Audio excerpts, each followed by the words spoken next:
Welcome to Wicked Week here at Darkcast Network. I'm Amber, one of the hosts of the Weird True Crime podcast, and I'll be your host for this episode. If you are as creepy as we are here at Darkcast Network, you'll love this month as much as us. In fact, Spooky Month is pretty much year-round here. Today's episode is about Halloween traditions, and some are downright weird. We thought it might be fun to listen to while you're getting your costumes on and readying yourself for that party, trick-or-treating, or passing out candy to the little ones knocking at your door.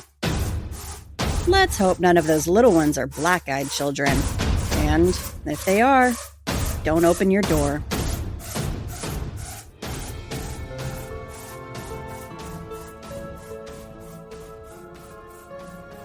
People love celebrating the spooky season by being frightened. We love walking through haunted houses or hayrides, watching horror films, and telling scary stories. Halloween is a time for getting the creeps. All in good fun, of course. What happens when you get more trick than treat? When a graphic decoration is liable to be deadly? At what point does a spooky celebration become a crime scene? I'm your host, Ash, and this is your host, Jordan. So let's get into it. Well, often a tasteless prank or cheap scare gone wrong is the reason for Halloween fatalities. And typically the person pulling the prank is the one who gets all tricks and no treats. Trigger warning, as this next section does get a little darker, with accidental suicide and the death of multiple children as the subject matter.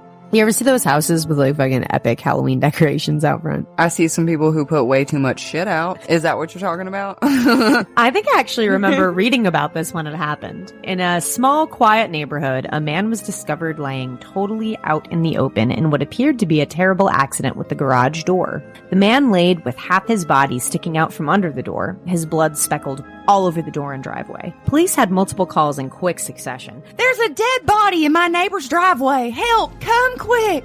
Police sped to the scene, sirens screaming, lights flashing, ready to do the damn thing. Do the damn thing. Mm-hmm. Upon arriving, they discovered a much more sinister plot. Sinister plot. The owners had planted the body as a way to scare trick-or-treaters. Those dicks. This body was a prop. They had good decorations because everybody believed it. You get them, guys. Y'all should have won a prize. They kind of did. They did get a lot of attention. The dummy, which had been made to appear like a person crushed by the door, was so convincing that people driving by were freaking out, and the emergency calls just kept pouring in.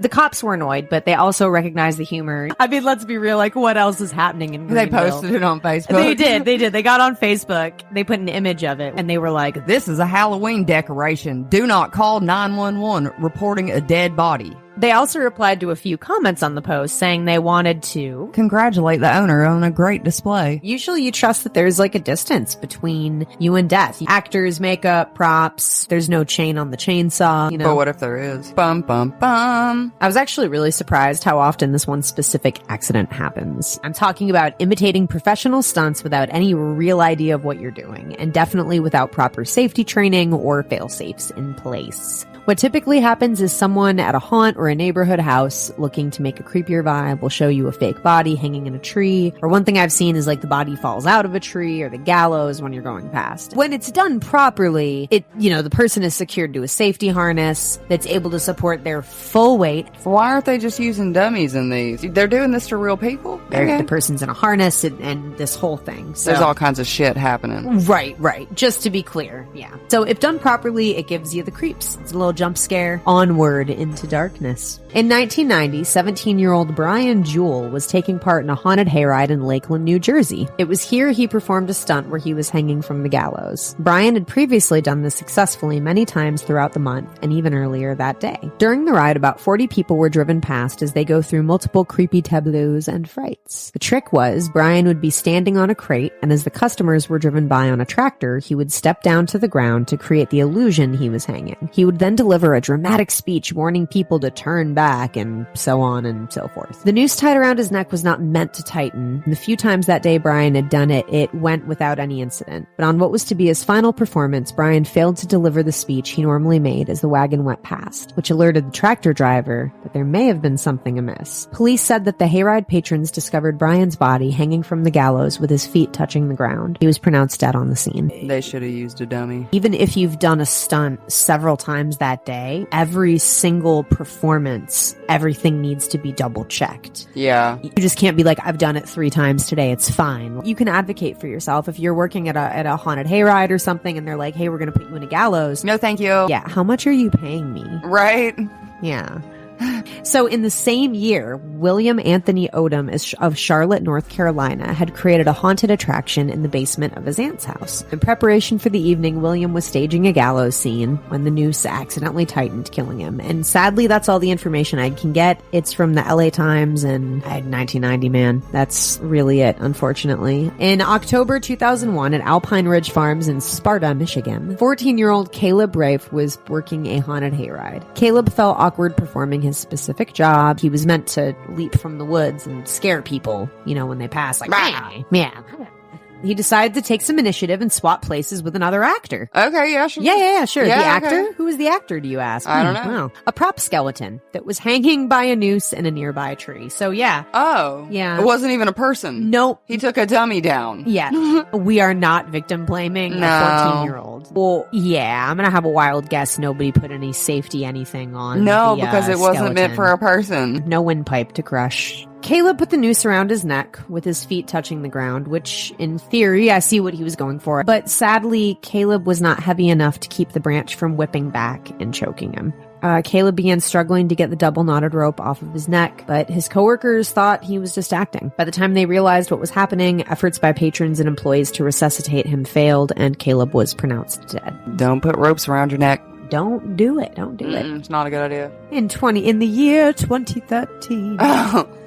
16-year-old Jordan Moreland was decorating the front yard with his little sister. Jordan loved Halloween. It was his favorite holiday, and he really went all out on decorating. And according to his mom, he really had a passion for it. They'd been working hard all day, and after taking a break to help his mom with laundry, because he was a sweet little baby. Okay, because he was nice and helpful. Jordan thought it would be fun to prank his sister, right? Okay. Yeah, a little bit of Halloween fun. So Jordan grabbed a noose decoration that he'd set up hanging in a tree, and he slid his neck inside. Waiting for his sister to pass, he would scare her, and it would be really epic. But before he could do that, the rope tightened, cutting his brain off from oxygen within 20 to 30 seconds. Jordan's sister did find him, but he was unconscious. Their mother rushed out to cut him down and revive him to no avail. He was rushed to a hospital where Jordan had fallen into a coma. Although efforts were made to revive him, sadly his organs had already began failing and he died just 12 hours later.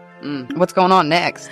Well, we're about to touch on 2 incidences of intentional suicide. On October 26, 2005, locals were haunted by a hyper-realistic Halloween decoration. The decoration in question hung from a tree in a moderately busy road across from a neighborhood for several hours, suspended 15 feet from the ground. Since it was so high in the air and prominently displayed, hundreds of people saw it, and I bet they were super shocked later on to hear in the news that it was actually a real body. Oh, I bet they were shocked. Yeah, dude, that would fuck with me. I'd be like, okay. Oh, shit, I saw that. It happened early in the morning, so people are like on their way to school and like work and shit. That sucks. It's on a weekday. So the unnamed 42-year-old woman had hung herself, leaving her lifeless body on display for hours. Several neighbors said people saw the body around 7:30 a.m. Mayor William Glandon's wife, Faye, was quoted by a local paper saying, quote, "I thought it was a Halloween decoration. It looked like something somebody would have rigged up." Authorities arrived at 11 a.m. to remove the body and process the scene. The unnamed woman lived about a quarter mile from where her body was discovered, so she kind of like tormented her fucking neighbors and like local community. In October 2009, 75-year-old Mustafa Mahmoud Zaid was discovered on the 3rd floor balcony of his home in Marina del Rey, California.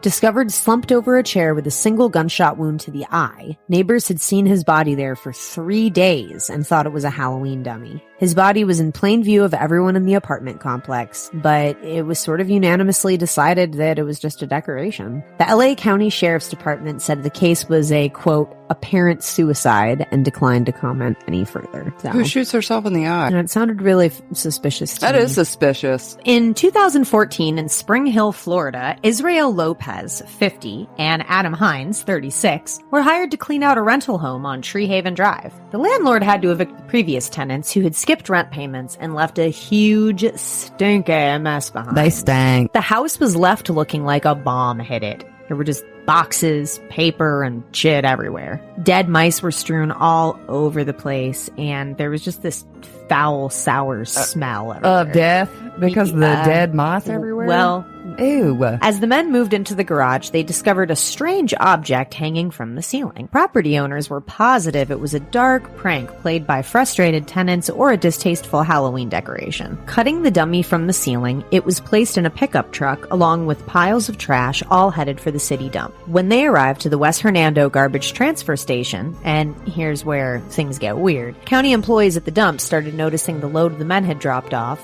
They dropped a load. They dropped a load and it was stinkier than usual. That's literally what I wrote. The workers called the police and notified them that they were pretty sure a body had been dropped off. When Israel Lopez returned to the dump to drop off another load, he was recognized by workers and interrogated by police immediately. Well, the police determined that no crime had been committed by the workers, and the whole affair was just an honest mistake. But dude, I'd probably quit my job. Yeah, once you realized you cut down a dead body hanging from a garage. And then brought it to a dump with a bunch of trash. Well, if you've been listening to these tales so far and you've been wondering how in the hell a body could be mistaken for a prop, consider this quote from a witness. "I think it's important to realize that most people, they either have seen someone who has very recently passed, or they see them at a funeral home. Obviously, this body was not anything close to either of those. It was somewhat mummified." Well, the neighbors said they hadn't seen anyone on the property for the past 2 months. However, one neighbor claimed to see a woman in 2 men at the house about 9:30 a.m. who appeared to be showing the home to a potential renter, and a few hours later, she saw the pickup truck back into the driveway and the cleaners arrived. Took a while to notice him. Well, a quick investigation revealed that Jeremy Allen Whitforth, 33, had completed suicide by hanging in the garage several months prior. He's survived by a wife and 2 young children. I hate that all we can really share about these people is their final chapter, but really there's nothing else out there. After this quick message, we'll be right back. If this is your first time tuning in, I encourage you to subscribe to the show so you can hear all the other episodes, as well as what we have coming up in the next few weeks.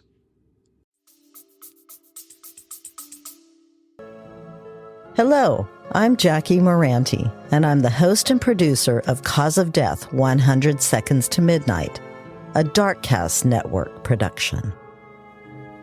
Tuberculosis. It's been known by many names. The Greeks called it phthisis. The Romans called it tabes. In Hebrew, it was known as shleshapeth. Others called it the White Plague, but most commonly, it was called consumption.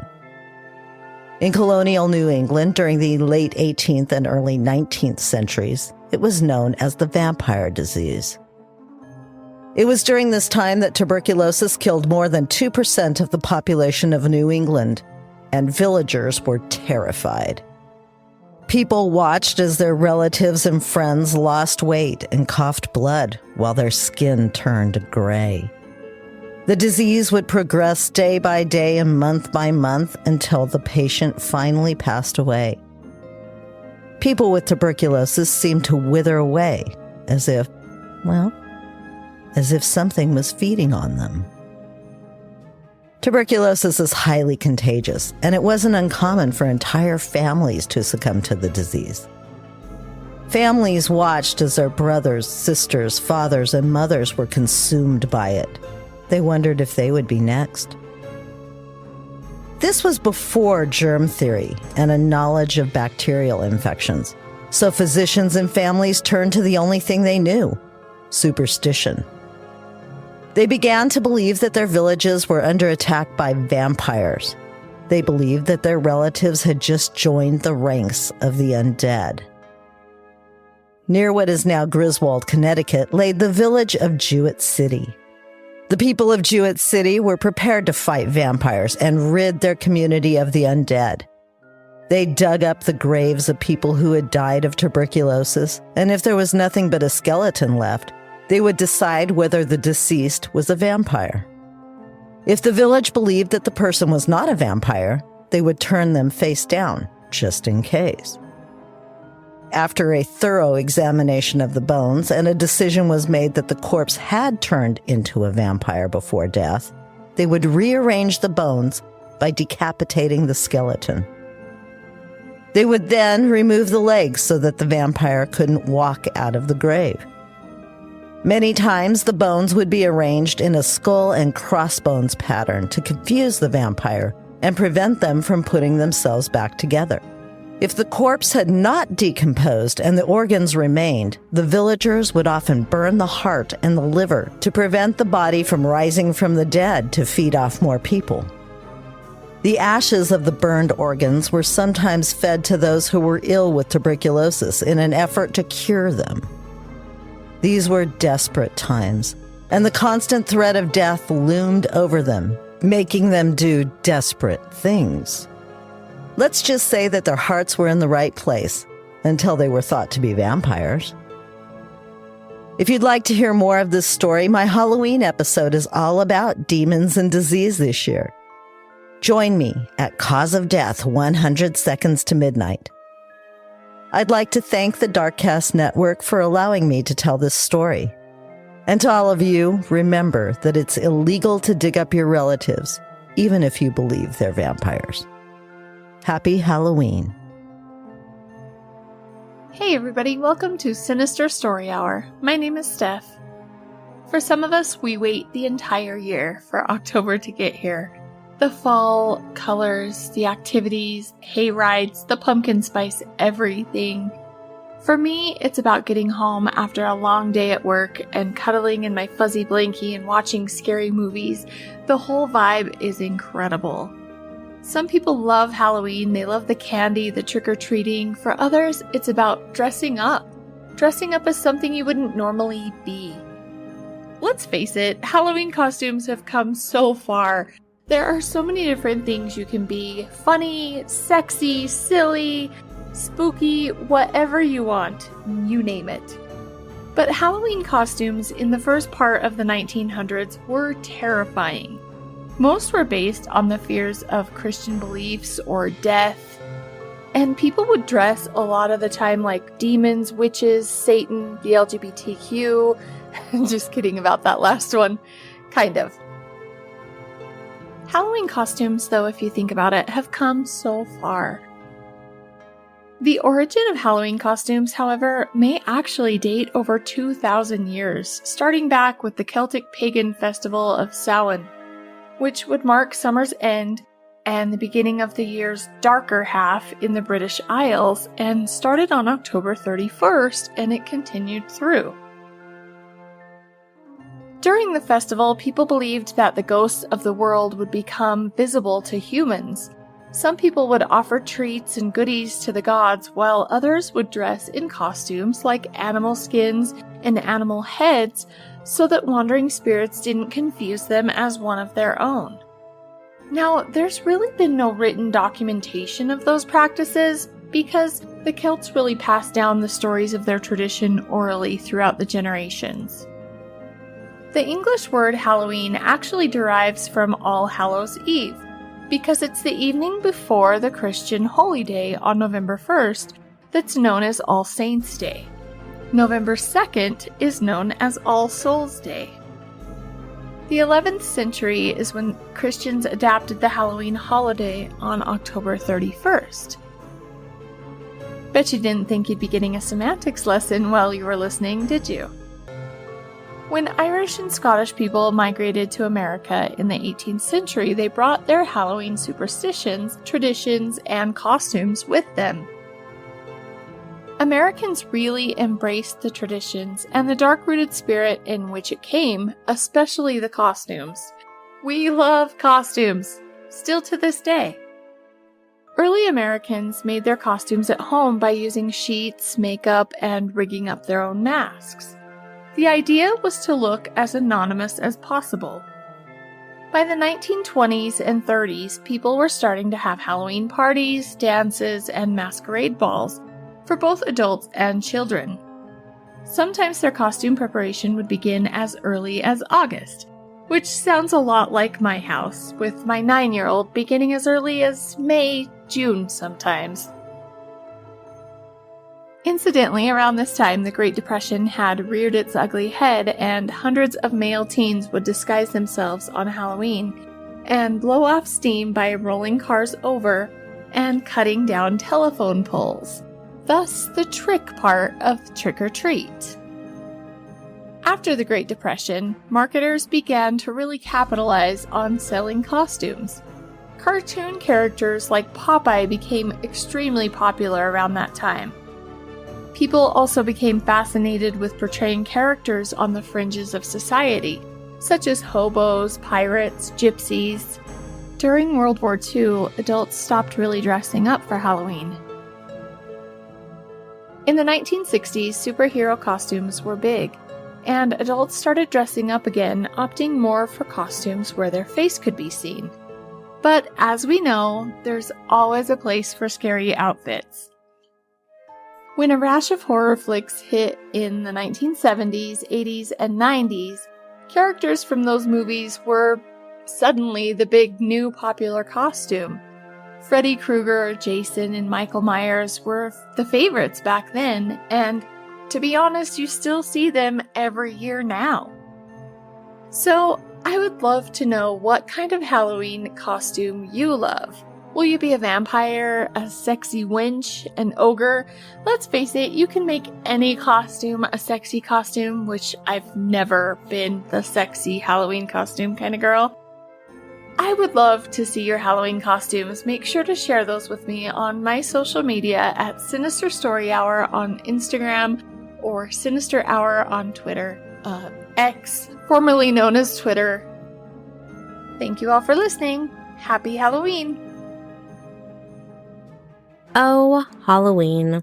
We have spooky skeletons, ghostly encounters, scary and fun costumes, trick-or-treating if you're a cool kid, and of course, like most of us who celebrate Halloween, you probably have carved a pumpkin this month. Maybe even painted one like I did this year. Well, my spooky friend, I am Kaylee, the host of Misty Mysteries podcast. It's a podcast that covers both true crime and paranormal topics, focusing on historical and unsolved crimes. And today, on the day of Halloween, or All Hallows Eve, I'm going to be telling you about the old Irish tale of Stingy Jack, the origins of our pumpkin carving traditions. You see, Stingy Jack was a man with a certain reputation. He was an old blacksmith who always had a little bit too much to drink. Jack was described as two-faced and always involved in some sort of deceitful scheme. Jack thrived on manipulating others, always playing tricks on anyone he could. He was simply a selfish person. The devil, hearing about a man like Stingy Jack, took a great interest, and he wanted to meet the man for himself. One day, during a dark and cold night on rural land in Ireland, the devil set up a trap for Stingy Jack. The devil sent a demon Jack's way that posed as a dead body. When Jack ran into this dead body, the eyes became wide and the face of the dead person became deranged, accompanied by an evil grin just for Jack. Jack immediately knew his time was up and that the devil had sent a demon to collect his soul. Jack, being the man he was, begged this demon for a final request before his demise. He wanted to have a drink with the devil. His final wish granted, Jack sat at a nearby tavern with the devil having a drink. Well, between the two of them, one drink turned into another and turned into another, eventually leaving the tavern with nothing else to serve them. When time came to settle their tab for the night, Jack was penniless. Shocking. So he came up with a brilliant plan. Knowing the devil had magical powers and could transform himself, he convinced the devil to turn himself into a piece of silver that he could pay the tab with. The devil thought this was a great plan, but when the devil turned himself into a piece of silver, instead of paying the tab, being the stingy, manipulating man he was, Jack shoved the devil in his new silver shape into his pocket. Knowing now that he had been double-crossed, the devil attempted to fight this and get out of Jack's pocket. Despite his fighting, Jack had trapped the devil in his pocket with a crucifix, and the only way out was to make a deal with Stingy Jack, the two-faced man. Jack's deal with the devil was to leave Jack alone for a year, and Jack would let him out of his pocket. Taking this deal, the devil had a year before he could try to collect Jack's soul, and Jack had a year to figure out his next trick. A year rolled around, and the devil was back for Jack's soul. However, Jack had a different trick up his sleeve. Jack asked the devil if he could help him get rid of his hunger for the long journey he was about to take by helping him get an apple from a nearby tree. When the devil climbed up the tree to pick an apple, Jack took the opportunity to carve 4 crucifixes into the bark of the tree, trapping the devil again. The devil, trapped again, was angry with Jack, telling him to let him down. But Jack only let him down from the tree, given that the devil would leave him alone for 10 years. The devil agreed to this deal, and Jack, happy to have his 10 years, let the devil down where they went separate ways. In his 10 years he got from trapping the devil, Jack's years of alcoholism eventually caught up with him. Jack escaped the devil with his tricks, but he couldn't trick death for more time. When Jack's time on earth was up, he found himself face to face with St. Peter at heaven's gates. Given the man he was in life, Jack was sent down to hell to face the devil who he had tricked one too many times.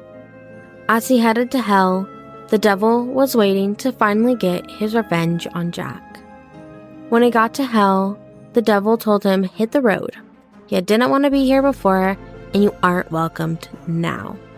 Denied by both heaven and hell, Jack was left to wander the darkness, although the devil did grant him one last kindness before he left. Jack asked for an ember for a little bit of light to guide his way in the darkness. The devil picked up a small, red-hot coal and gave it to Jack to carry his small ember. While Jack wandered the darkness with his small ember, he found a turnip and hollowed it out. He placed the ember in the hollowed turnip to create a makeshift lantern to guide his way. Since he was denied entry to both heaven and hell, Jack's ghost is seen wandering the Irish countryside. When locals see Jack's ghost and his turnip lantern, they say, "Oh, it's just Jack O' the Lantern," or Jack-o'-lantern. As we know, October 31st, it's Halloween, and many other celebrations happen on this day as well. Among these celebrations and beliefs, it's generally believed the veil between the spiritual world and ours is open, attracting spirits to the living. For the Irish locals, 31st made them worried spirits may try to enter their homes, including Jack's spirit, who was forced to wander the darkness with his lantern. They would carve menacing faces into turnips and rutabagas and displayed them on their doorsteps, with candles inside, just like Jack's lantern, in hopes to keep Jack and other spirits wandering on Halloween night away. Now, as we know, America is a melting pot, and many of our traditions come from different cultures and places. While in the 19th and 20th century, the tradition of carving turnips and rutabagas was brought over by Irish immigrants, but it was quickly realized that a gourd more indigenous to America was bigger and easier to carve. That gourd is, of course, the lovely pumpkin. So, from the story of Stingy Jack, the tradition of the jack-o'-lantern and carving pumpkins was born. Before I leave you to hear all the traditions from all the other amazing Darkcast shows, I want to remind you not to add any chemicals to your jack-o'-lanterns for the wildlife that may find your spooky porch friend tasty. And a great way to help prevent the pollution added to the landfill from pumpkin carving each year is to make sure to add your jack-o'-lantern to a compost pile or look into farms that may use your jack-o'-lantern to help naturally deworm and feed many of their farm animals. Till next time, I hope you have a very spooky but safe Halloween. My name is Brenda, and I'm the creator and host of the podcast Horrifying History. Are you into the dark side of history? Horrifying History tells you about the side of history that people don't normally talk about. We tell the tales of haunted places, infamous true crimes, the paranormal, unsolved mysteries, and then We look to history to see where the truth actually lies. Today, we're going to tell you where the lore behind poisoned Halloween candy comes from. Now, as you all know, monsters and goblins pop out of the woodwork at Halloween. But if you were to believe Buffy the Vampire Slayer, Halloween is when the monsters take the day off. That brings an opportunity for real-life monsters to come out and play. And this happened in Deer Park, Texas, on a dark and rainy Halloween night in 1974. On that night, optician Ronald Clark O'Brien was out watching his kids as they were trick-or-treating in a neighborhood near their home. 8-year-old Timothy and 5-year-old Elizabeth were joined by their neighbors Jim Bates and his young son as they went on the hunt for free candy. The group approached a house that had its lights off, but the kids knocked on the door anyhow. After all, the hope of getting more candy was just too hard to pass up. No one came to the door, so the disappointed kids left to find the next house to hit up. Jim followed them, but Ronald, he stayed behind. A short time later, Ronald caught up with the group and said he had some great news. He pulled out a handful of 21-inch or 53.34 centimeter long pixie sticks. For those of you who have not indulged in a pixie stick, it's a colored powdered candy that's packaged in a wrapper that makes it look like a big drinking straw. You pull the end off and pour the powdered candy directly into your mouth. They come in various flavors, and basically it's eating straight sugar with either a sweet or a tart taste.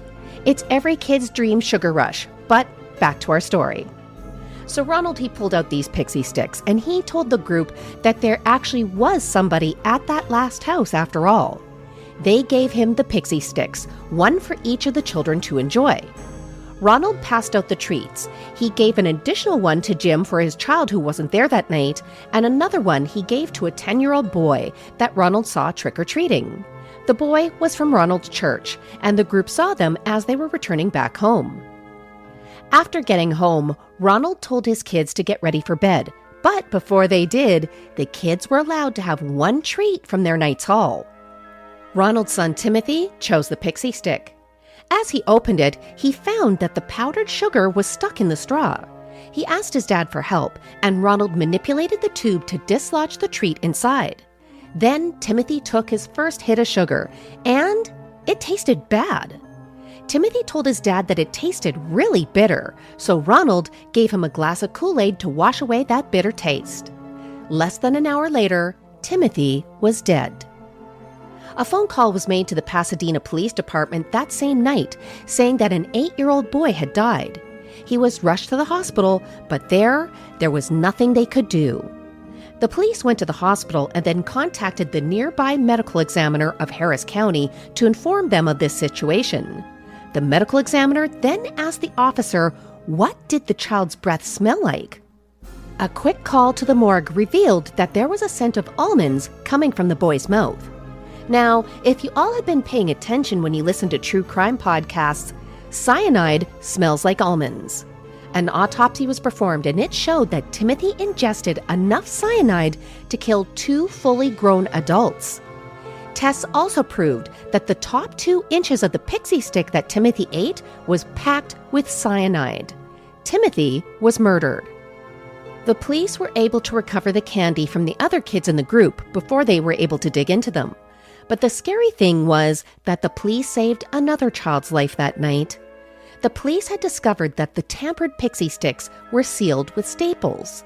When the police arrived at one of the houses that night, one of the children in the group was in bed with his pixie sticks in hand. The only reason he didn't eat it was that he wasn't strong enough to get the staple to come out.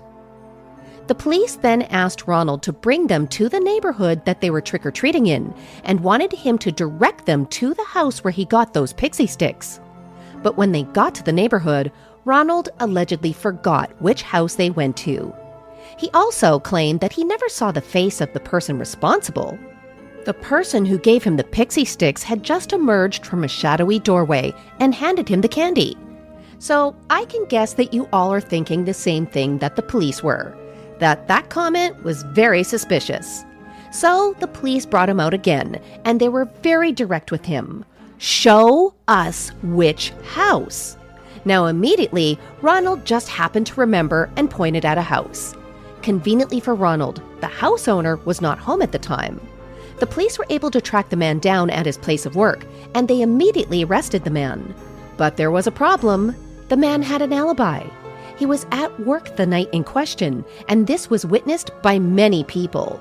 The man's wife and daughter were also home that night, but they ran out of candy. They turned off the lights, and they did not answer the door. At this point, detectives were told that Ronald's current behavior was very strange. Now, apparently, he was mad that his relatives did not stay up late the night of Timothy's funeral. According to Ronald's family, Ronald said that he wrote a song about Jesus and how Timothy joined him in heaven. Ronald got mad when his grieving family did not want to stay up late to watch a recording of this song being performed on television. And that's not all. Detectives also discovered that Ronald had very recently taken out life insurance policies on his kids, $10,000 per child, and a month before Halloween, he added an additional $20,000 on each child. At this point, investigators discovered that Ronald had debts over $100,000, so they called the insurance company. This is when they discovered that Ronald had called the insurance company at 9 a.m. the day after Timothy died, demanding to be paid out.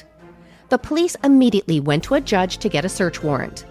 What they found was a pair of scissors that had blades.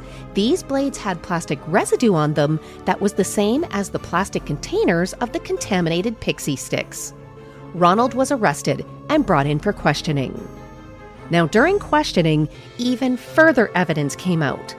Ronald was going to a local community college, and in class, he asked his professor odd questions like, "What is more lethal, cyanide or some other type of poison?" Another individual who worked for a chemical company told police that a man came in to buy cyanide, but he left after he was told the smallest quantity he could purchase was 5 pounds. He didn't remember what the guy looked like, but he said that the man was wearing a smock like a doctor. Now, if you all remember, Ronald was an optician. He would wear a smock as part of his work uniform. But these were the days before DNA testing and debit cards. Because of this, police could not 100% prove that Ronald killed his own son and tried to kill the other children that Halloween night. Ronald pled not guilty at trial, and his defense attorneys tried to blame some sort of Halloween boogeyman who used the cover of Halloween to murder children. But that defense didn't work. It took the jury only 46 minutes to return a guilty verdict for the person who the press were now calling the Candyman. An hour after that, it was decided that Ronald would meet his end in the electric chair. And now, my spooky friends, you know the tale behind the urban myth that still floats around today. That evil people are handing out treats filled with broken glass, poison, or sometimes razor blades, even though there is not much evidence to suggest that this is a thing. But I didn't say it doesn't happen. In the year of 2000, a man was charged with putting needles in Snicker bars that he handed out to trick-or-treaters. One teen suffered from a slight needle prick, but to date, there hasn't been another case where a child died after eating contaminated treats. So what happened to Ronald? He never saw the electric chair because the U.S. Supreme Court ruled that the electric chair was cruel punishment. So on March 31st, 1984, Ronald died by lethal injection. So my spooky friends, the moral of this story is just be safe. Check your children's candy just in case. Thank you all for joining me today to hear the real story behind the lore of poisoned Halloween candy. If you want to hear even more tales like this, you can subscribe to Horrifying History wherever you listen to your favorite podcasts. And to get even more spooky content, join us on Facebook at Horrifying History, on Instagram and Threads at Horrifying_History, or on Twitter at HorrifyingHist1. Thank you for joining us for Darkcast Network's Wicked Week. We had a great time presenting all kinds of scary for your listening pleasure this week. Be sure to take a few minutes to check out all of the incredible Darkcast Network shows by visiting darkcastnetwork.com. Be careful though, you just might get hooked on a new favorite. Once again, this was Amber of Weird True Crime, and from all of us at Darkcast Network, we wish you and yours a very safe and happy Halloween.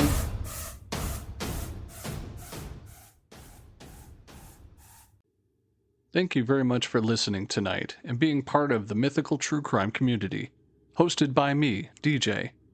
Subscribe to Facebook, Twitter, and Instagram to get your weekly updates. And if you like what you hear, consider subscribing. Subscribing will directly support the show and the work that I'm doing. If you'd like to be a new supporter, consider clicking the link in the description box below.